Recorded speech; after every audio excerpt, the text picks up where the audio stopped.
comme ça là pour aller, donc, aller braquer. Et quand nous sommes arrivés, oh, il y a eu une chasse. Donc on nous a attaqués quoi. Oui. Qui vous a attaqué, les policiers, les gendarmes? Non, la population. Ok. Et on a réussi à mettre la main sur moi. Je suis allé en prison. Mais cette fois-ci là, j'étais déjà conduit par des forces maléfiques. Voilà donc comment je vais arriver en prison. Pendant que nous sommes en train de faire des commentaires de nuit, comme en prison, on fait des commentaires, on veut savoir qui est le grand bandit, qui a fait quoi plus que l'autre. Vraiment. Et je voudrais vraiment dire aux gens, la prison, si quelqu'un entre en prison, sortant de la prison, ou tu changes, ou tu es gâté totalement. Donc c'est donc comme ça, là, pendant qu'on faisait les commentaires, un gars va me parler de comment il travaille avec un trafiquant d'armes. Moi, je m'approche de lui, je prends bien le A1 de ce trafiquant d'armes là. Il me donne bien le A1 de ce trafiquant d'armes. J'ai fait 2 semaines. Donc si je comprends bien, ça fait la 3e fois que tu entres en prison. 3e fois. Ok. La 3e fois. Et j'ai fait 2 semaines. Je m'évade de la prison. Tu te vas de quelle façon? Tu as sauté le mur, tu as négocié avec un gardien de prison, ou bien tu as utilisé la voie mystique? En effet, je dirais j'ai utilisé la voie mystique. Mais voie mystique, c'est pas que j'ai disparu. Je suis allé par voie hôpital. Mais je vais dire, j'étais poussé par cette force des esprits qui m'animaient déjà. Ok. Oui. Je me suis évadé comme ça là, parce que j'ai provoqué une maladie comme ça là. Et pendant qu'on m'a mené à l'hôpital, en route comme ça là, je me suis échappé dans le mur. Le gardien de prison. Le gardien qui m'escortait. C'est donc quand je vais m'échapper de prison comme ça que je vais donc aller chercher ce trafiquant d'armes jusqu'à ce que je le rencontre. Et pendant qu'il est en train de me montrer ses armes, je vais prendre une arme parmi ses armes, le braquer, l'attacher à un poteau, porter son sac et partir avec. C'est donc à ce moment quand j'agresse le trafiquant d'armes là, j'arrache ses armes, je reviens à Melon, je vais au terre là où je me rassemblais avec mes amis. J'arrive donc, je leur présente les armes. C'est ce jour-là, il me donne le sobriquet de général. Tes amis, c'était tes amis dans le braquage ou bien des amis que tu voulais former par le braquage? Il y avait ce qu'on voulait déjà ensemble. Il y avait d'autres qui étaient que là, bon, pour se former, puisque c'était un terre où on se retrouvait pour fumer le chanvre indien, prendre la drogue, jouer aux cartes. Vous savez, il y a des personnes même qui n'étaient pas encore avec nous, mais qui se retrouvaient aussi là-bas parce qu'il fallait fumer, il fallait jouer aux cartes. Mais c'était donc comme ça là. C'est donc à partir de ce jour-là que moi, je commence donc à former mon gars. En tant que général? En tant que général. Oui. Je commence donc à former mon gars maintenant là. J'ai des armes à ma possession. Et quand tu avais des lieutenants, tu avais des soldats, ou bien c'était comme vraiment une organisation armée? Oui, en effet. Je forme mon gars, on m'appelle général. Et presque tous ceux qui font partie de mon gang ont des grades. Ok. Il y a le colonel, il y a le lieutenant, il y a le commandant, tout ça. Je forme donc le gang comme ça. Et c'est comme ça qu'avec mon gang, nous sémons la terreur dans les localités de Melon et ses environs. En effet, on avait pris la ville de Melon. Donc, un otage? Oui, on avait maîtrisé la ville de Melon. Comment vous partagez les butins après un coup? En tant que général, quand il y avait un coup réussi, le butin se partageait comment avec toute l'équipe de l'armée? Bon, quand nous partons faire un coup, quand le butin est là, lorsqu'on veut faire le partage, si nous sommes 4, on va d'abord faire un partage par 5. Si nous sommes 4, nous allons faire le partage par 5. Partage par 5. Et si nous sommes véhiculés, c'est partage par 6. Parce qu'en même temps, après ça, j'avais acheté un véhicule aussi, une Stalette. Avec les frais du braquage? Une Stalette. Ça faisait donc que lorsqu'on sortait avec ma voiture et mes armes, lorsqu'on fait le partage, si nous sommes 4, c'est pas par 6. Parce que chaque personne qui a participé au coup a sa part. Mais il y a la part de l'arme, il y a la part de la voiture. Waouh! Oui. Et la part du général aussi doit être un peu plus. Tout à fait. Parce que c'est le chef de gang. Naturellement. En effet. Donc c'était donc comme ça là. Jusqu'à ce que, bon, cette fois-ci là, étant animé même par ces forces là, bon, je vais dire quoi, je faisais plus peur aux gens parce que j'étais animé par ces forces maléfiques là. Lorsqu'on m'attrape, on me jette en cellule, je m'évade. On m'attrape, on m'emmène en prison, je m'évade. Je me suis évadé au moins 12 fois de prison. Même prison ou bien des prisons différentes? Peut-être tu vois la prison de Konsamba, mais là où il y a d'autres prisons en dehors de ces deux. Je me suis évadé à la prison de Konsamba 4 fois. La prison de Konsamba. Quand je dis les 12 fois là, c'est les cellules aussi. Donc les cellules de commissariat et brigade. Oui, brigade et commissariat. Ok. Parce que là même, c'était arrivé au niveau, quand on m'arrêtait, même on ne pouvait même plus me faire perdre le temps à la brigade ou au commissariat. On m'envoyait directement au parquet, va à la prison, arrive là-bas, tu t'évades. Donc c'était donc comme ça là. Et comme on dit toujours, la force, la faiblesse de Dieu est plus forte que l'homme. Il y a un adage aussi, on dit 99 jours pour le voleur, un jour pour le grand patron. Mais le grand patron, je vais dire ici même c'est Dieu, ce n'est même pas le grand patron comme on cite dans cet adage-là. Parce que lors d'un dernier braquage à quelqu'un, moi qui me croyais invincible, qui n'avais peur de rien, lors d'un dernier braquage à quelqu'un, là c'était ma dernière sortie à quelqu'un, à Kouchomba. Cette nuit, les gendarmes, pendant que les gendarmes nous poursuivaient, nous avons commencé un échange de coups de feu avec les gendarmes. On a tiré sur moi cette nuit. On a tiré pourquoi? Sur quoi? On a tiré sur quelle partie de ton corps? Et pourquoi est-ce qu'on vous poursuivait? Nous sommes allés braquer à Kouchomba. Oui. À quelqu'un. Nous sommes allés braquer à Kouchomba. Et au cours du braquage, ça veut dire on a fait beaucoup de boucans. On a fait beaucoup de boucans. Parce qu'il y a des gens, quand nous sommes arrivés, comme c'était un bar ou bien l'alimentation, quand nous sommes arrivés sur les lieux, quand nous avons pris les gens qui étaient là en otage, il y a eu coupure de lumière.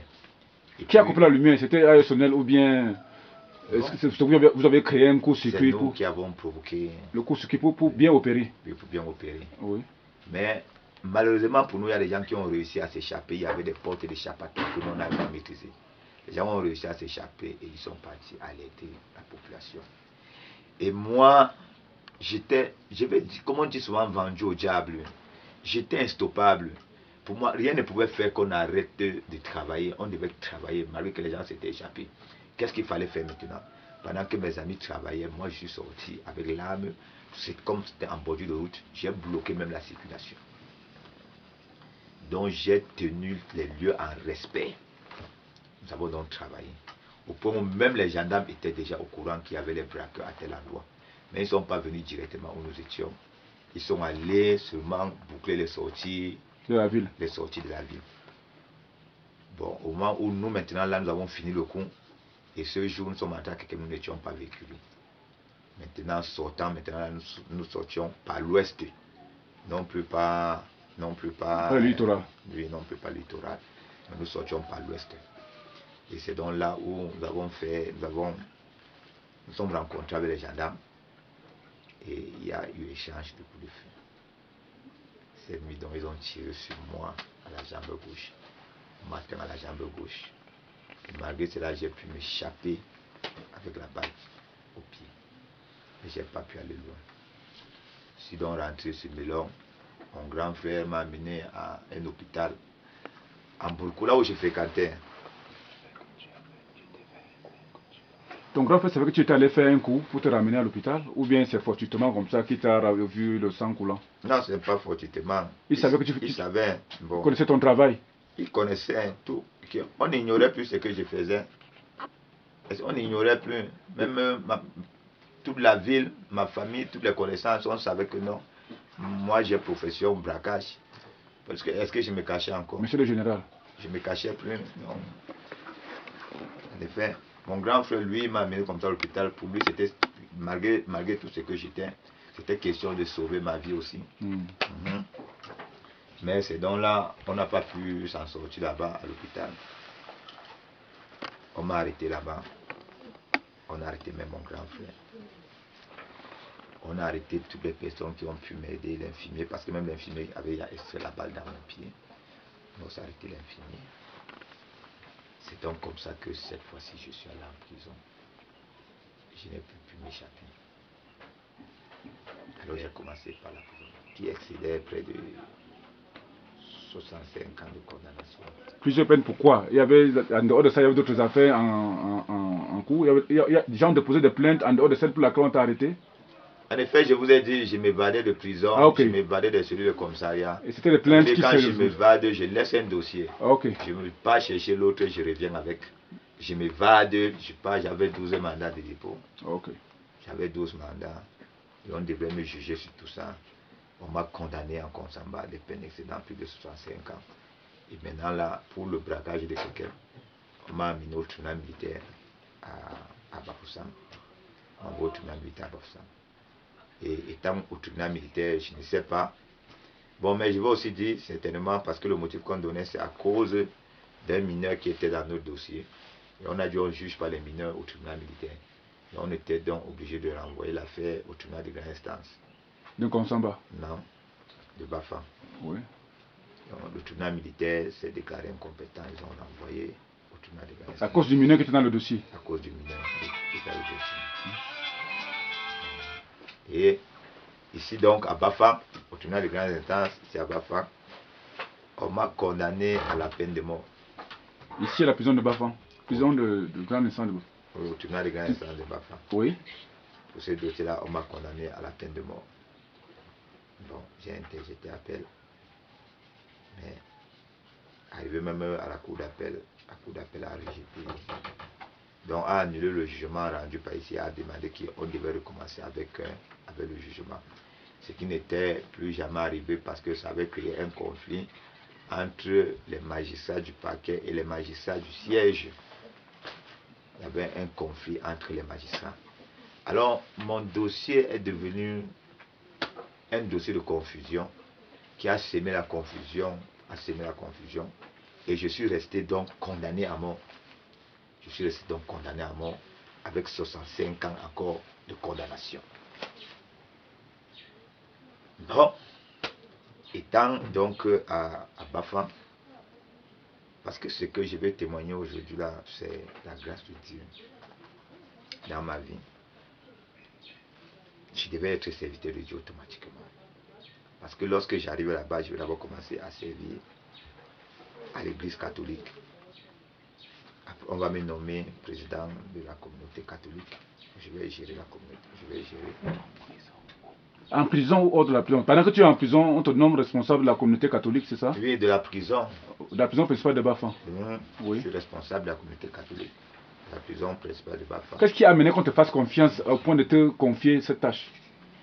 Qu'est-ce qui a attiré l'attention des sœurs, je ne sais pas, des frères, des prêtres qui venaient là-bas travailler? D'où est-il parti qu'on te confie à un braqueur, à un général braqueur, la tâche de responsable spirituel? Est-ce que c'était pas un peu tordu ça? Voilà, très bien. Ça, je vais vous répondre. C'est que je suis arrivé à la prison de Bafan le 22 juin 2002. Et en décembre, la communauté catholique, chaque décembre, de la prison quoi, chaque décembre organisait une fête dans la prison où on faisait appel, ils invitaient des gens de l'extérieur pour venir. Bon, et on préparait des sketchs, quoi. Donc des trucs. Les prisonniers préparaient des sketchs? Oui, préparer pour accueillir les gens venant de l'extérieur. Les gens qui viennent de l'extérieur. Okay. Donc un peu des jeux comme ça là. Bon, moi, cette année-là, je faisais partie des acteurs. Okay. J'étais parmi les acteurs. Mais moi, quel est le rôle que j'avais joué? Puisque c'était à l'occasion de la fête de Noël. Et j'avais les passages, tous les passages de la Bible qui parlent de la naissance de Jésus-Christ. Je les avais mémorisés dans la tête. Au point où c'était les parties, on a fait une grande pièce théâtrale qui parlait de la naissance de Jésus-Christ. Et moi, je traduisais cela sans même lire la Bible, parce que j'avais déjà cela dans ma tête. Bon, alors voilà un peu ce qui a touché des gens. Ils ont dit, mais non, le garçon, il connaît la Bible. Le garçon, il connaît la Bible. Donc, et comme chaque année, ils avaient l'habitude qu'après un an, on va renouveler le président de la communauté, on va refaire le vote. Alors l'année prochaine, donc en 2003, quand il fallait faire le vote, on m'a dit non, toi aussi, tu peux venir. Tu peux déposer, tu connais bien la Bible, ça peut dire que tu peux tenir. C'était donc comme ça là. Bon, mais moi, je dirais aussi, c'était aussi le plan de Dieu comme ça. Et c'est donc comme ça que cette année-là, on passait par élection, on m'a donc élu. Quel est prisonniers.